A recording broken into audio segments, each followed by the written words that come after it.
Welcome to the Wealth Without Wall Street podcast, your guide to understanding how to get out of the Wall Street rat race and start your own mailbox money lifestyle. Now, don't let these handsome Southern draws fool you. These financial minds are teaching our country to enhance savings, increase cash flow, and create passive income, all without the help of Wall Street. Are you ready to break through? Now here are your hosts, Russ Morgan and Joey Youre. Welcome. This is the Wealth Without Wall Street podcast. Your host, Joey, the Italian Stallion Youre, joined as always by Russ, the Idea Guy Morgan. Man, it is 100% refreshing when someone is authentic and they are not afraid to step outside and say, man, I have not got it all figured out. I've made some mistakes along the way, but here's what I learned. I mean, that's what we live by. One of the things in our creed every week we go over as a company is that we admit when we are wrong. Well, we go through a lot of things, and that's one of them because it's important to acknowledge your wrongs.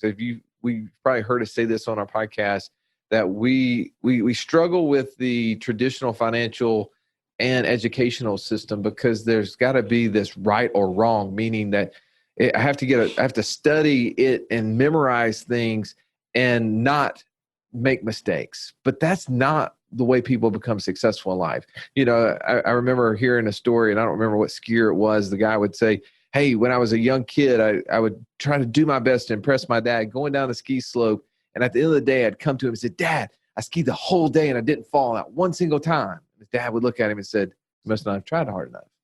Because when we stretch ourselves, when we are challenged, we will have failures. And that's where we learn. That's where the greatest success stories in our country's history comes from, is the failures. I mean, think of all the pioneers and all the different industries that have had failures. If they didn't have those, I mean, Thomas Edison, they said that he tried to invent the light bulb and failed hundreds, if not thousands of times before he created it. Absolutely. And as business owners, entrepreneurs, you know exactly what we're talking about.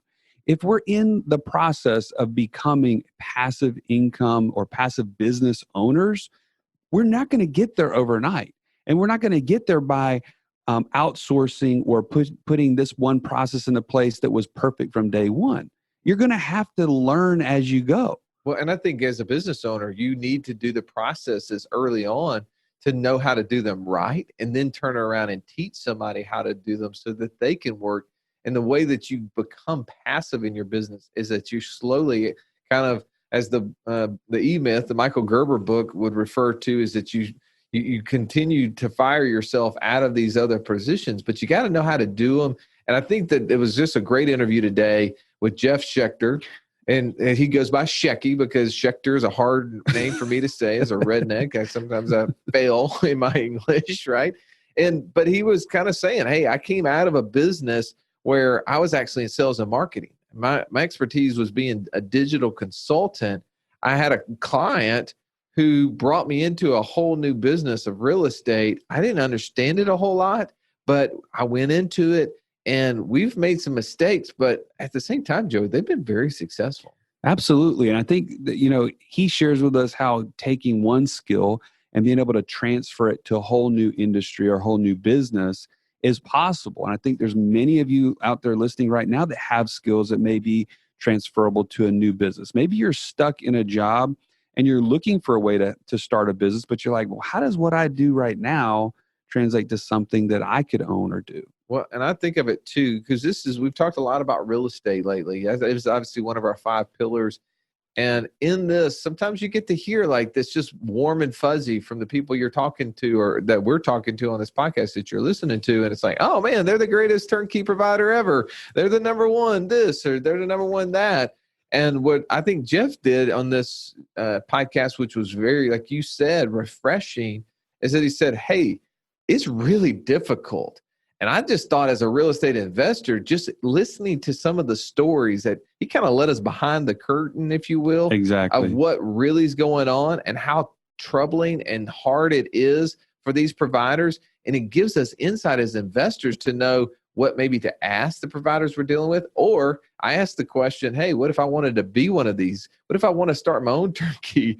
He had some really interesting responses to that as well. Yeah, you don't want to miss some of his responses and some of the candid things he shared with us. Without ado, let's go ahead and jump into our interview with Jeff Schechter. Have you been listening to our podcast and wondering, am I the only person that knows about infinite banking? Or what about the 5 pillars of Wealth Without Wall Street? How can I learn more? Now is your chance. You can join the community that is learning this across the country. Go to community.wealthwithoutwallstreet.com where you can access Q&As with all our podcast guests and live group coaching with some of the top experts from across the nation. And yes, I'm throwing in the Stallion and I in that. Community.wealthwithoutwallstreet.com. Sign up. Welcome into the show. We have Jeff Schechter, also known as Shecky, on the show today. So glad to have you in, man. Yeah, I'm happy to be here. Excited to talk to you guys.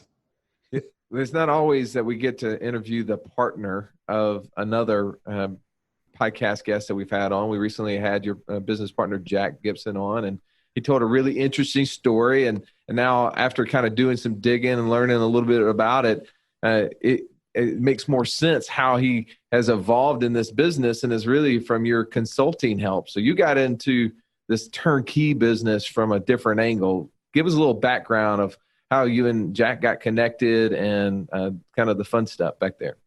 Yeah, it's, life has a funny way of throwing you a lot of surprises. And I still sometimes look around and am kind of surprised where I landed. But a few years ago, I was working with a buddy of mine who had a digital advertising agency, mostly a lot of Facebook stuff, and just noticed that he pretty much had a phone growing out of his ear all day and was giving away a lot of free information. And I just went to him and said, hey, dude, there's some gold here. And this can be structured into education and classes and upsell into consulting and even private consulting. And so he certainly agreed with me, and we eventually started a education, coaching, and consulting division of that company, which I ultimately ran. Subsequent to that, as part of our sales funnel, Jack came in that way, my current business partner, and he was, taking some of our classes, and he eventually bought up. Jack's like an all or nothing kind of guy, and he was one of the ones that, as you know, probably from talking to him, but he's like, all right, full guns, I'm going to buy the whole big package. I'm going to do the classes, I'm going to do the group stuff, but I'm also going to do the individual stuff. So he and I would regularly be on consulting calls, and I was guiding him through some growth with his nutrition company. And he was doing really well in that business. And he lives up in Michigan, and he was subsequently buying some properties, some buy and hold type properties in Indianapolis, and having some pretty good luck with it from a sort of a pseudo turnkey provider here. And, the guy was paying him some nice commissions, and, he was living large. And he reached out to me one day and he's like, dude, I've been, recommending some of these to friends and family and making some extra commissions on it. And, the returns are pretty good. Like, I think there's a business here. Can we hop on the phone and just discuss things? And I was like, yeah, dude, you're like one of my favorite clients. Like, it's not even going to be billable hours. Let's just get on the phone and just talk. Yeah. And we'll just share ideas and we'll brainstorm. And so we booked a call, and we booked an hour. And I remember at the time I was living in Austin, Texas, and it was one of those calls where just the energy is just incredible. And the ideas were just flying. Like, Jack and I have always had a really good connection. At the time, I had never met him in person. We just had a phone relationship. And, but it was amazing. And that 1 hour turned into over 3. And I remember being all sweaty when I was done. And, I basically, just as a courtesy, had typed up I'm a lefty, and all my little chicken scratching, and I typed up all my notes and just, here's some of the ideas that came out of this meeting. And I emailed it to him as a courtesy and just said, hey, here you go, dude. I was just doing a guy a favor. Right. And like 24 hours later, he sends an email back and says, okay, let's do it. And I'm like, Do what? I'm calling him up like, WTF, let's do what? Like, the hell are you talking about? He goes, let's just go into business together. Like, you've got the marketing brain. I have a lot of respect for you for your work ethic and your business acumen. And, I've had enough consulting calls with you to know that I'd like to have you as a partner. And I've got this busy nutrition business, so I can't be full-time in this. And let's join forces and make something work here. So that was the seeds of how this company, which is now many iterations later, that was the seeds of how it got started. Okay, so let me ask you a quick question in light of that. You've got this new business, seemingly. I mean, you may have had some real estate in the past or something like that, but maybe the idea of being a turnkey provider as a business owner was new. So what were the questions in your mind at that point? You get this offer to come and be a partner. What was going through your mind at that point? Well, I like Jack, it was mutual. I had a certain respect for him. But I was sucked in. I've just been being transparent. So we were using another provider. So, in my mind, I wanted a business where I was more on the sales and marketing side. And I looked at this and said, okay, Jack's a sharp guy. He's got some cash.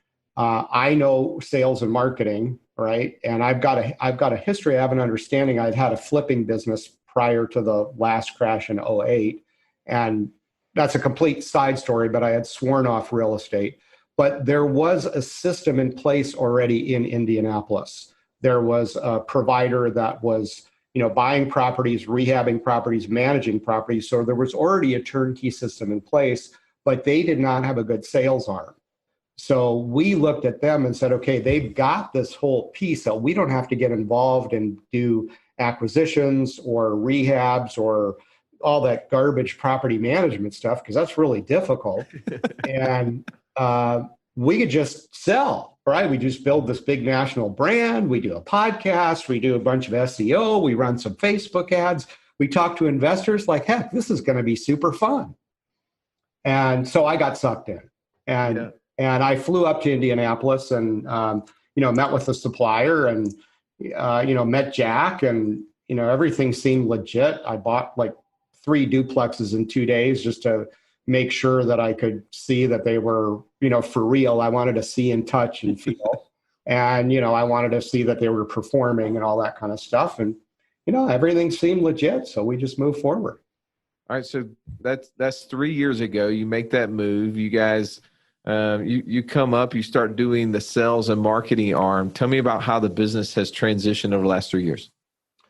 Well, we've broken it about 10 different ways. So, at the first one out of the gate was that original supplier was, I'm going to try not to cuss here, but it was horrible. Right. And it was just a sham. It was like slumlording 101. And we found out very quick, it didn't take very long. It took, 5-6 months till we realized we were just selling garbage. And, Jack's a guy, and I like to think myself included are people of high ethics and high morals. And I looked at him and I was like, dude, I can't do this. So we either got to fix this or I'm just going to say screw it and move back to Austin. Because at this point I had already moved up to Indianapolis to do this. And so we reached out to many other property management companies here locally. At the time, we were looking for somebody that was probably more of a mom and pop type that we could have a personal relationship with, and we could funnel business to them, and we could have a good communication back and forth. And we brought on one guy to help us manage our own rehab. So we started taking on a whole bunch of stuff, and both of those efforts proved to be disastrous. So that was yet another gargantuan problem. So help me with that, because I'm thinking like, all right, I'm listening to you. I've been doing some real estate. I'm maybe interested in going down the route of starting to raise my own capital, maybe taking this to a little bit higher level where I'm when Jack told you, hey, look, I've started recommending this to some people and it's working out real well. I'm making actually some extra money on the side. So walk me through what was some of those disasters. Like, I don't want to make you relive it, but I sort of do, right? I mean, that's what we need. I mean, we learn, we can borrow this bad information that happened, so that way we don't have to pay retail. Yeah, what are the potential pitfalls when you're trying to make that move into becoming a turnkey? Yeah. So what were some of those things that you realized, oh, that was a bad decision? Well, so you asked a number of questions in there, and let me address them separately. So one of them was the money piece, and at that point we were in a bit of a hole, and we probably needed more money than what Jack could provide. And Jack had some good relationships, and we found an investor that was willing to loan us money on a line of credit, but structured in such a way that we could be free to buy, because we were going to start doing all of our own acquisitions at that point, obviously, too. So we just set up a very nice, easy structure where we formed a separate holding company, and that particular gentleman became a member of that. So he was protected by the deeds of the properties and things that we bought. And we created a really good situation that was set up very simply, that didn't necessarily require like, oh, you're just going to give us this much money to buy this one house, and then you're going to give us another draw when we rehab it. And, like that just becomes kind of an accounting nightmare. Right. So that was actually one thing we did right, among many things that we did wrong. It's okay to say those too. You don't, you can give us the good stuff too. That's good. So and we still have a relationship with that guy, and he's fantastic. And he's been with us through quite a few ups and downs, but he knows that we're good guys, and he believes in us. And that relationship has worked out really, really well. Mostly because we've always done what we say we're going to do. And, that goes a long way when people are loaning you a bunch of money. So, that's that's like kind of rule number one is, do whatever the hell you say you're going to do. So on the flip side, the other property management guy and we're still friends with him, but we don't use him anymore, was good. But, we make no bones about it. We're in C-class properties. So we're in the lower price properties. We obviously draw the line. We're not going into war zones or anything like that. But, we're in lower priced working class neighborhoods. And those tenants are definitely much more challenging to manage. So one of the things we noticed about property management is that, especially if you've got say a $700 a month rent, well, there's very few property management companies, unless they're just huge and have some economies of scale, that can really make a profit charging investors $70 a month, right, especially managing a C-class tenant. That's that typical 10% you're talking about. Yeah, exactly. Yeah. Typical 10%. And so they have to, in order to be profitable, they have to make it up somewhere. So what we were seeing was, the tenant turns on a C-class property can sometimes be a little bit heftier because, again, those tenants are not quite as respectful of some of the properties. Right. But, whereas we were looking at it with some of our contractors where we could probably go in and fix something for $1,700-1,800, put some new carpeting and refresh the paint, fluff it up so that it's good for the next renter. This guy was sending our investors bills of like $5,800 to do the same thing. So that's where the profit is made. It became very clear. That was a big lesson. That's where the profit's made with property managers, especially if you're working with a property manager that has anything less than 2,000 doors. I just, I know it's not good to speak in absolutes, but that's just been our experience. So you saw them marking up the maintenance or repair costs in order to make up for the lack of management fees. So if you're dealing with a property manager, you said that's managing less than 2,000 doors. So that's a good question, I guess. If I'm out there as a wanting to buy properties and I'm interviewing property management companies, a good question is, it sounds like, how many doors are you managing? It's a good question. And we're going to get to this point in the interview, I hope, because there's a whole other story about where we're at now and what we're looking at now. And so, but to answer your other question about rehabs, then we started, doing our own acquisitions and going to tax sales and buying from wholesalers and, networking. And we hired a guy to be our construction manager. And again, that proved to be disastrous because he was not as organized as we needed him to be. And he's probably on the take. And anyway, long story short, we've got a very large judgment against that guy. And that put us in a position where it's like, okay, we got to fix this. So we ended up partnering with a working relationship with a couple of guys that we really, really respect. And they also had a portfolio of their own and said, hey, look, we'll take over the property management if you continue to buy properties from us. So they were wholesaling, and they were actually originally supplying our original supplier. So that's kind of how we knew them. Okay. And, that has proven to be mostly good. We still have some things that we're working on dialing in from a standpoint of, getting our rehab processes really tight, but they're pretty damn good right now. And we produce a really, really nice finished product.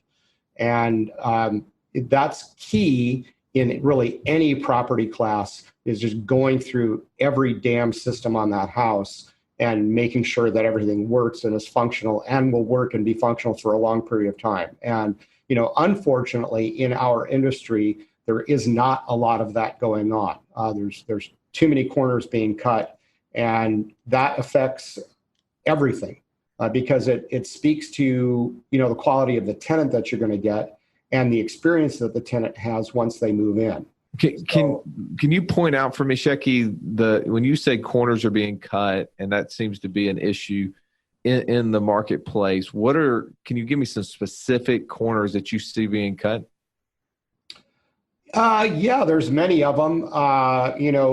Roofs that are, instead of putting a new roof on, I don't know what it's like where you guys are, but we're, here in the Midwest, we get 4 seasons and the roofs take a beating. And so what's a common practice in an old regular composite shingle roof is just putting another layer on it. And that's fine. There's nothing wrong with doing that a time or two.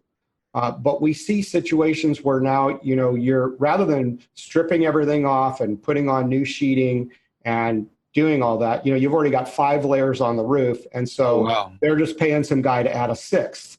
Well, now you've got so basically what that did was that it created a situation where now the roof is no longer leaking. That's great. And you have 3 times as much weight on the roofing rafters as what they were originally intended to carry. Right. Mm-hmm. And it's just eventually going to deteriorate and create a lot of other problems. But the difference is putting that layer on may have cost $1,000 or $2,000 versus, 6 or 7 or 8 to replace the roof. So it's a pretty significant savings. And I'm not saying we haven't done that, but when we get to layer 5 or 6, we're not going to do that. We might do layer 2 or 3 because it makes sense to do it at 2 or 3. But that's just an example of some of the stuff that goes on, by putting in used hot water heaters and furnaces, and who even knows if they're, stolen or whatever. Like, it's just go get a real one, and get one with a warranty and put in something brand new and do it right. And we see a lot of shortcuts in, plumbing, and there's a lot of ways to cut corners. So let me kind of turn us a little bit here in this interview, Shecky. You bring a specific niche to this business, right? Digital marketing and the sales side. And I've heard it said in really most every business, you think you're in one business, but you're really in sales and marketing, right? Yeah. Real estate is all about sales and marketing, even though you may really love the product or love the process or whatever it might be. If you don't have sales, you don't have a business. So talk a little bit about, one, how did you learn the digital marketing side? And then how did you transition that into a totally new business here, being in real estate? So I think I told you guys that I had a small flipping business prior to that last crash in 08 and 09. It was fairly short-lived and pretty much got my ass handed to me on a silver platter. And I, at the time I was living in San Antonio, and I really wanted to start fresh. And I had started going to some meetups in Austin that were about digital marketing. And I met just a fantastic array of individuals up there, many of whom I'm still friends with. And these were people that were just pushing the envelope of really what was possible. And of course, back then, 08, 09, 2010, the digital marketing space was much more of a Wild West kind of space than what it is now. But I was inspired by some of the results that I was seeing and the kinds of people that were involved. And sure, there's, people with very, very large egos that are probably saying they're doing a lot more business than what they usually do. But I also happen to meet some other very smart individuals who are very humble and very successful. And I just kind of caught the bug and said, man, there's a lot of opportunity here. Like there's a skill set here that is, potentially I could parlay into a lot of different things. Sure. And absolutely. So I had worked on a few projects and did some sales jobs on the side just to kind of fuel my habit. And some of the projects were okay, but they weren't really quite making me a living because I wasn't really that good at it by that point. And that's when I went to work with my buddy who owned the agency. And so this guy owned a digital marketing agency. And then I helped him start a coaching and consulting division in that company because we were teaching business owners how to do what we knew. Let me stop you real quick. So you mentioned the meetup being the first kind of entree into this. So that's obviously one sort of a resource that people can learn from. Like that's a great place to get around people, to hear more about it, to learn more about what people are doing, results they're having, so on and so forth. What other resources or tools did you look to at that point? Because it seems like there's a sea of them, right? There's a million possibilities. Where do you start? Like what would you recommend somebody do to learn this skill set? It's a tough question because the problem is there's so many players. So I was, there's always that guy that goes to all the seminars and buys all the courses and spends $1 gajillion and barely makes any money. Okay, that was me. And so, admit it, I'm guilty, right? But somehow in all of that garbage, some of the stuff that I learned was garbage, some of it wasn't. There was some things that seeped in.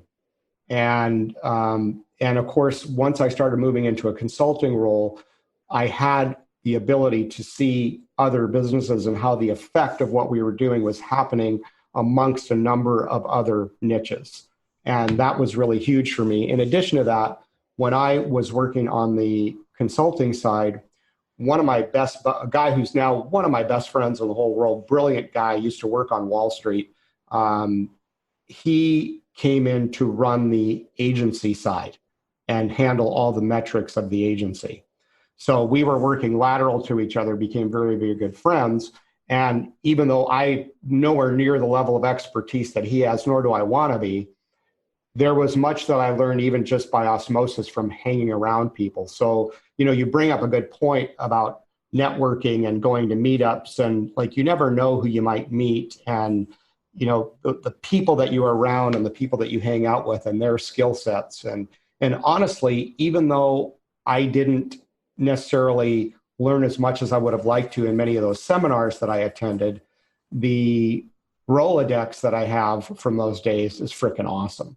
Yeah, the people that you meet, replaceable. Yeah, the people that you meet at events like that is sometimes worth the ticket price alone. You mentioned your friend at Wall Street. We know Wall Street's good at selling, so there's no doubt that he probably was excellent and taught. And by the way, please don't cuss like that on our show, okay? Yeah. Wall Street is a cuss word. It is definitely a bad word. All right, so you've learned this skill set, and you've learned some good things. You've learned some bad things.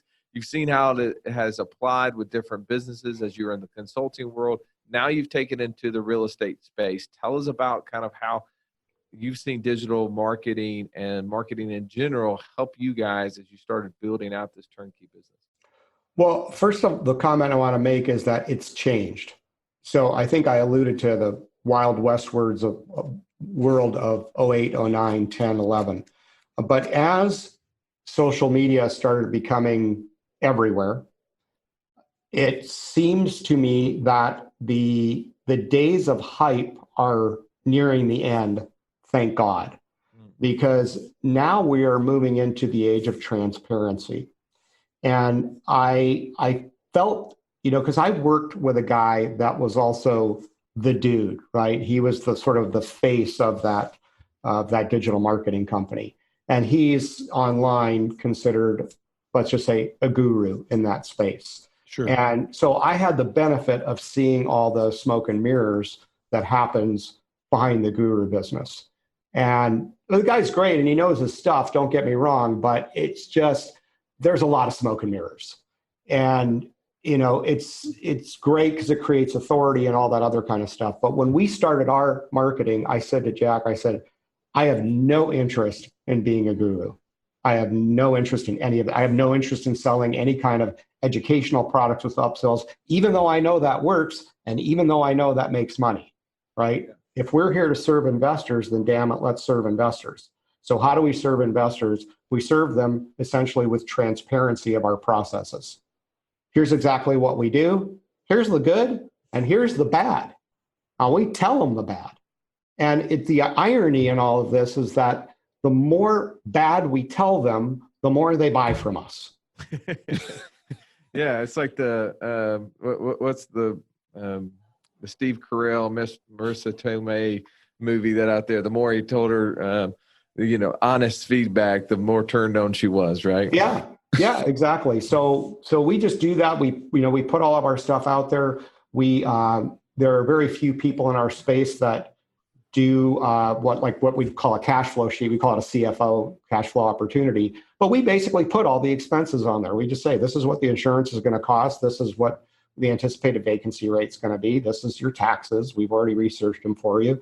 Here's your cash on cash ROI after all your expenses and maintenance and all that other stuff. So we don't do any of that fluffy stuff with future projections. And here's what your ROI is if you finance it. And, here's what the rent might be 10 years from now. That's all BS. That's all made up projections. Here's how and we typically, for the most part, sell properties that are already tenanted. So we already know how it's performing. We just go, here you go. Here's how it's performing. I promise you, it's C-class. There is going to be some variance from this. Some years you'll be higher, some years you'll be lower. But here's what it's doing right now. You want it or don't you? Right. So obviously, you're bringing authenticity and transparency to marketing these properties. What other ideas or things have you been able to bring to this model that has made you successful? Well, like you, we also have a podcast, and that's been effective for us because it's another channel for our voice. And now we're, doing a lot of repurposing and videoing a lot of them, and we put them on our YouTube channel. And we actually have not been very good at this. Our YouTube channel is pretty good, but it could be better. And we just right down the hall, we're building a little recording studio. So we're going to start really pushing the envelope on videos and things like that. And again, not to be a guru, but just to discuss things. Sometimes this is great, a podcast format, because you can go deep. There's enough time to do that. Right. But we all know that in general, most people online have the attention span of a gnat. Absolutely. So it's a constant, vying for attention. So we want to look to make, really, really short videos that just make one point, get in, get out. Here's something quick you can learn in, 130 seconds. Yeah. In our office, they like to say the attention span of a Russ. That's typically the line that we have. Okay. All right. So give us some plan here. Help us apply what you're teaching to us. You've mentioned a couple of things. It seems like one, it goes back to you have to do some due diligence, but it's not always going to be perfect, right? We're going to dive in. We're going to make some mistakes, being transparent with the investors that you're dealing with, just doing what you say you're going to do. If the construction industry as a whole could do this, Shecky, I could spend a whole episode on just the house I built of how that does not exist, and it frustrates me. Disaster. Yeah, it doesn't. It's just the construction industry is full of alcoholics and drug addicts, basically. Well, and even the good ones, they get so overwhelmed with the number of people that want to work with them. They have no ability to follow through. I've got a guy that still hasn't called me back who wants to that I want to cut my grass down at the lake. I mean, just call me. Just tell me. Anyway, sorry. Yeah.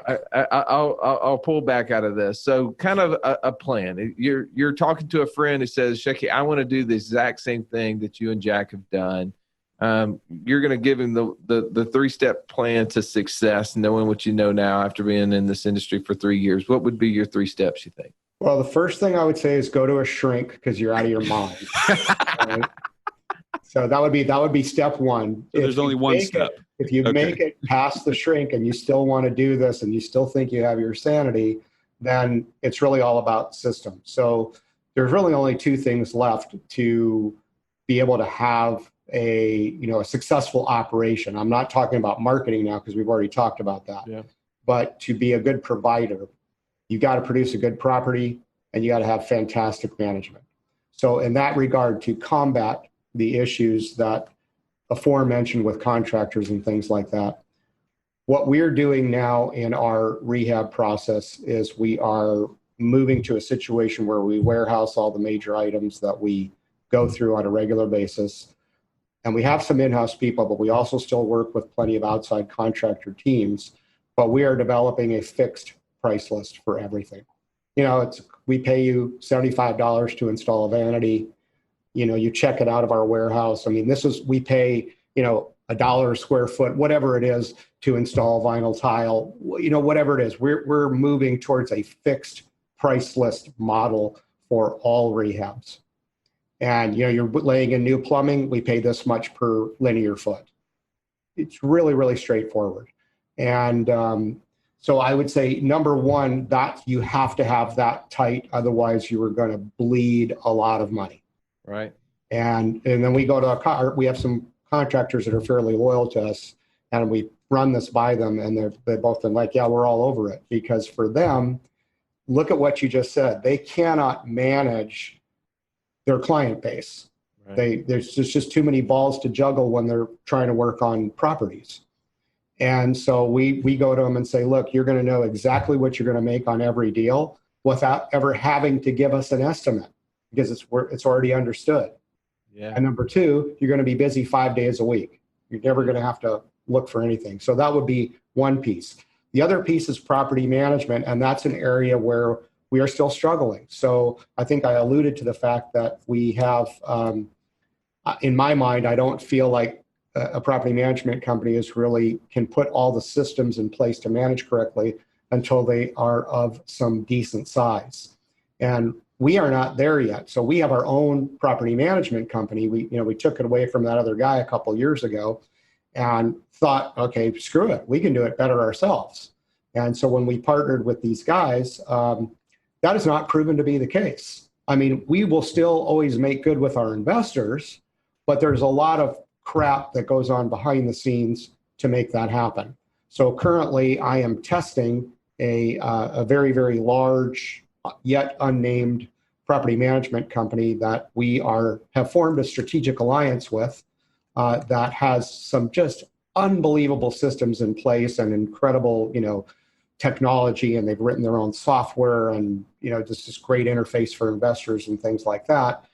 Not because, there's this mantra in the turnkey space that like, oh, you should never buy from a turnkey company if they don't have their own property management company, because then they don't have enough skin in the game. And I understand the argument, but it's pretty flimsy. Yeah. And so we're testing that now and comparing it to what we can do ourselves. And currently, we ourselves are losing to this company. They are stellar. And so we haven't made any, obviously, big decisions there.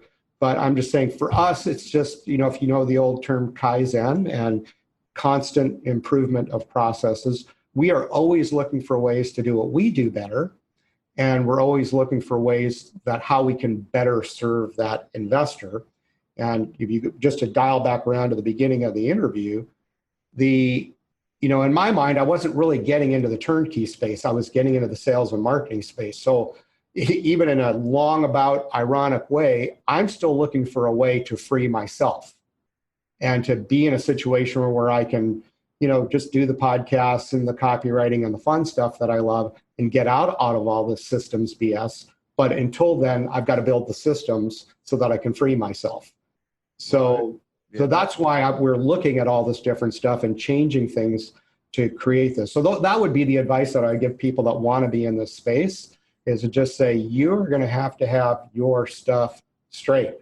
And once you do, and you've got a good product and a good outcome, then just go out and tell the world. Well, so that just kind of as we wrap this up, I heard a lot of really good stuff there. I mean, I think it's knowing that this isn't an easy space to be in.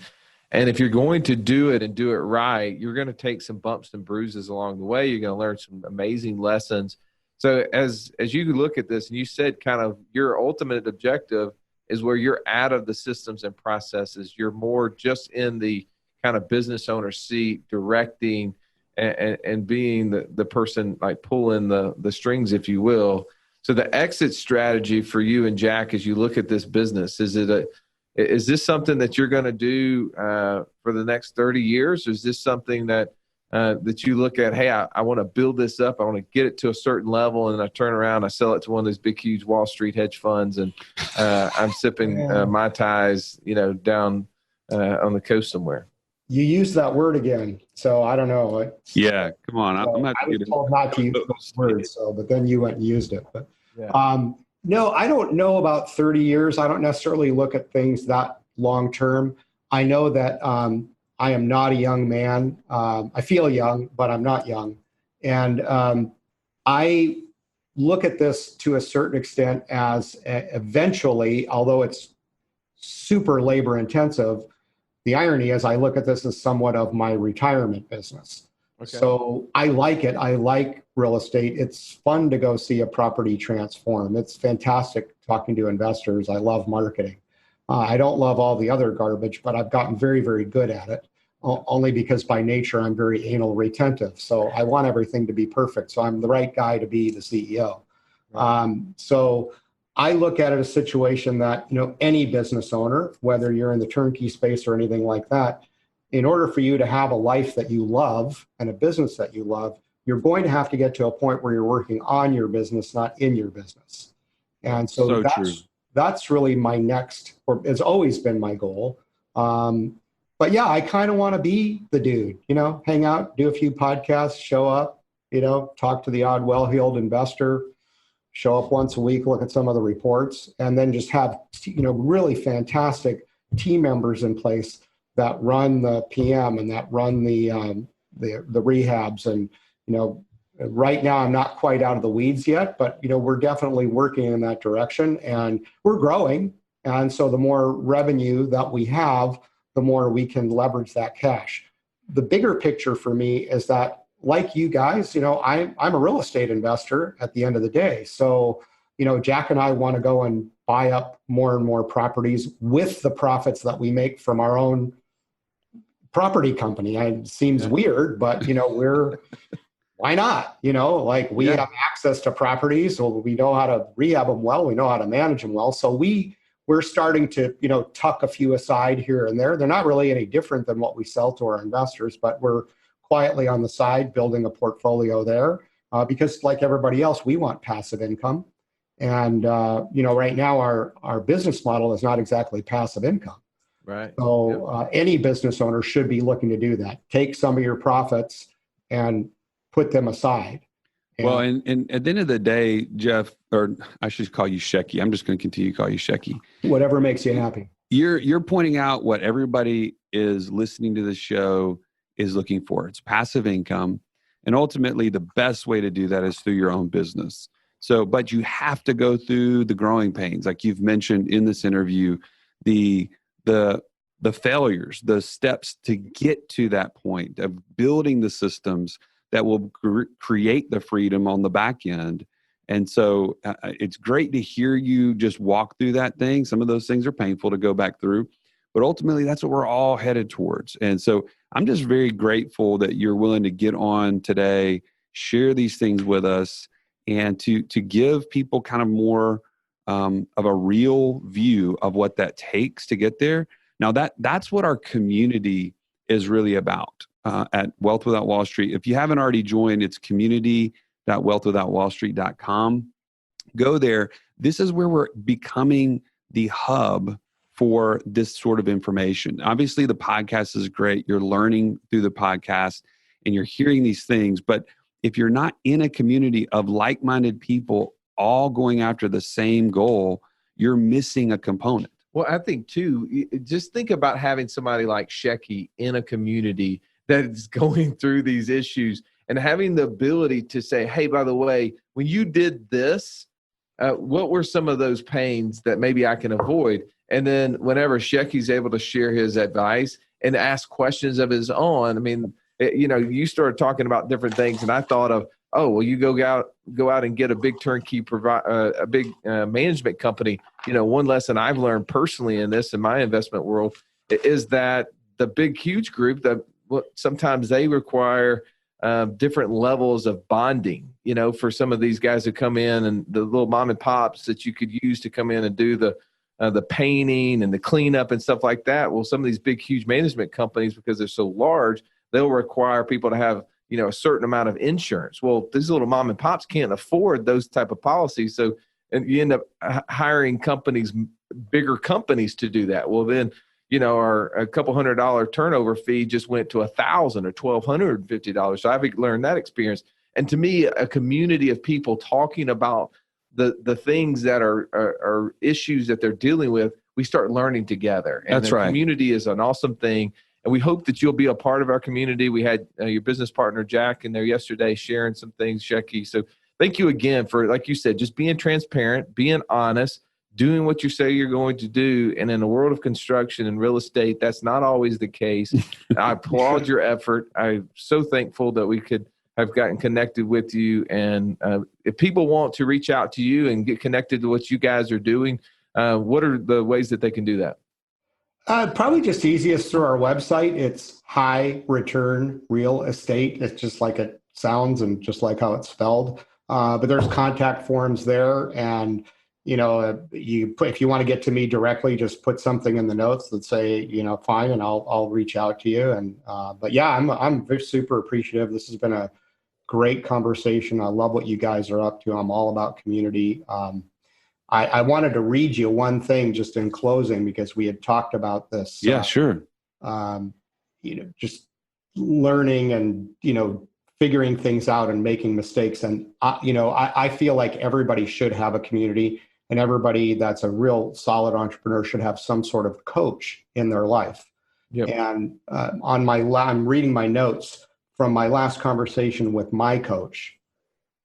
Through discipline is the only way that you can get liberated. And I just I got a big star next to it. And it's just really been impactful to hear that, because when I think about all these struggles that we've had with property management and rehab and all that stuff that we talked about, this is why I'm so anal retentive. It's I want to have everything be super disciplined and done things a certain way, because it's the only way we're going to, that I'm going to liberate myself as one of the partners in the company. But B, it's the only way that the company structure itself is going to be liberated and free to be able to, make sales keep going and, create a well-oiled machine. Well, no better quote than to end on that. Thank you for sharing that with us. Thank you for coming on the show. And thank you for listening. We look forward to having you on the next episode. This has been the Wealth Without Wall Street podcast. Don't forget to subscribe to the show to break free of the Wall Street mindset and begin building wealth on your own terms in places you understand, so that your wealth will never run dry. See you next episode.